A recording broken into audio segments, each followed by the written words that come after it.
Halo, perkenalkan nama saya Elita Suryadi. Saya sebagai Menteri Komunikasi dan Digital. Tentunya saya memiliki tugas. Yang pertama, merumuskan kebijakan telekomunikasi dan digitalisasi, yaitu untuk menyusun dan mengawasi kebijakan terkait jaringan telekomunikasi dan infrastruktur konektivitas nasional. Yang kedua, mengembangkan infrastruktur digital seperti internet, BTS, maupun pusat data. 3. Menjamin keamanan siber dan perlindungan data pribadi, yaitu untuk melindungi data pribadi masyarakat serta instansi. Yang keempat, mendorong transformasi digital di layanan publik dan ekonomi, yaitu melalui teknologi seperti AI, cloud, dan big data. Kelima, mengatur media penyiaran dan konten digital, yaitu mengatur penyiaran TV, radio, dan media daring, serta menangani literasi digital dan konten negatif. Keenam, menjalin kerjasama digital nasional dan internasional, yaitu untuk mendukung industri lokal berbasis teknologi. Yang ketujuh, meningkatkan literasi dan inklusi digital di seluruh wilayah, yaitu untuk meningkatkan pemerataan akses dan pemanfaatan teknologi di seluruh daerah serta memperkuat SDM digital nasional. Tentunya saya sebagai Menteri Komunikasi dan Digital memiliki tujuan dan kontribusi pembangunan. Yang pertama, tujuan saya memfokuskan pada penguatan infrastruktur digital 4G di wilayah 3T, daerah tertinggal, terdepan, dan terluar, dan pengelolaan sektor komunikasi, informasi, dan transformasi digital, dan penguatan keamanan siber. Yang kedua, ada kontribusi pembangunan, mengurangi kesenjangan digital dan membuka peluang ekonomi, pendidikan, dan layanan kesehatan berbasis digital di seluruh Indonesia.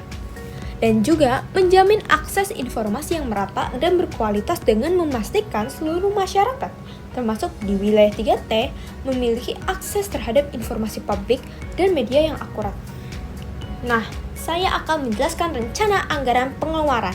Di tahun 2026, saya mendapatkan dana sebesar 3,23 triliun. Jenis pengeluarannya itu ada belanja pegawai, belanja barang, belanja modal, dan transfer ke daerah. Belanja pegawai sebesar 1 triliun, belanja barang sebesar 900 miliar, belanja modal sebesar 1,10 triliun, transfer ke daerah sebesar 180 miliar. Nah, kegiatan untuk belanja pegawai itu adalah gaji dan tunjangan untuk staf teknis. Yang kedua, operator infrastruktur digital dan pengelola program keamanan siber. Sedangkan belanja barang, adanya pengadaan perangkat TI, perangkat lunak, alat komunikasi, biaya literasi digital, dan kampanye edukasi publik dan pengelolaan informasi digital. Sedangkan belanja modal memiliki pembangunan dan pemeliharaan BTS 4G di wilayah 3T, pengembangan pusat data nasional, pengadaan perangkat jaringan, dan sistem keamanan siber. Sedangkan transfer ke daerah ada dukungan dana ke daerah untuk pelatihan literasi digital dan penyediaan infrastruktur pendukung BTS dan penguatan ekosistem digital lokal di wilayah 3T. Selanjutnya, rincian kegiatan dan besaran dana. Di belanja pegawai ini besaran dananya berupa 1 triliun. Nah, untuk apa aja ya? Yang pertama, gaji dan tunjangan untuk staf teknis sebesar 250 M. Operator infrastruktur digital sebesar 500 M. Pengelola program keamanan siber sebesar 250 M. Yang kedua, ada belanja barang, yaitu sebesar 900 M.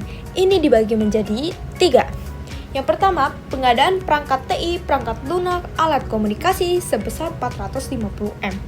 Biaya literasi digital sebesar 200 M. Kampanye edukasi publik dan pengelolaan informasi digital sebesar 250 M. Nah, selanjutnya ada belanja modal sebesar 1,10 triliun. Dibagi menjadi 3, yaitu pembangunan dan pemeliharaan BTS 4G di wilayah 3T sebesar 780 M, pengembangan pusat data nasional sebesar 150 M, pengadaan perangkat jaringan dan sistem keamanan siber sebesar 170 M. Dan terakhir, ada transfer ke daerah, dananya sebesar 180 M. Dibagi menjadi 2, yaitu dukungan dana ke daerah untuk pelatihan literasi digital sebesar 80 M. penyediaan infrastruktur pendukung BTS, dan penguatan ekosistem digital lokal di wilayah 3T sebesar 100 M. Lanjut, kita ke prioritas anggaran dari belanja pegawai, belanja barang, belanja modal, dan juga transfer ke daerah. Yang pertama ada belanja pegawai, memprioritaskan operator infrastruktur digital sebesar 500 M. Mendorong profesionalisasi SDM di bidang TIK, memastikan adanya tenaga kerja yang mampu mengelola proyek digitalisasi dengan standar yang tinggi.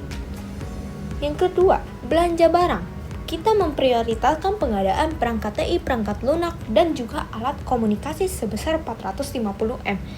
Karena untuk mengurangi ketergantungan pada perangkat usang yang bisa menghambat transformasi digital. Jadi setelah perangkat-perangkatnya kita udah upgrade, itu agar tidak tertinggal sebuah informasi.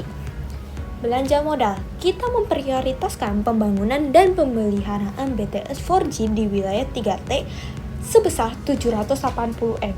Ini dananya cukup besar karena kita ingin memperluas akses internet yang merata ke wilayah terdepan, terluar, dan tertinggal yang selama ini mengalami kesenjangan digital. Dan yang terakhir ada transfer ke daerah, yaitu memprioritaskan penyediaan infrastruktur pendukung BTS dan penguatan ekosistem digital lokal di wilayah 3T sebesar 100 M untuk memberikan peran aktif ke pemerintah daerah dalam mendukung dan menjaga infrastruktur yang dibangun pusat. Jadi segitu saja informasi mengenai anggaran 2026 sebagai Menteri Komunikasi dan Digital.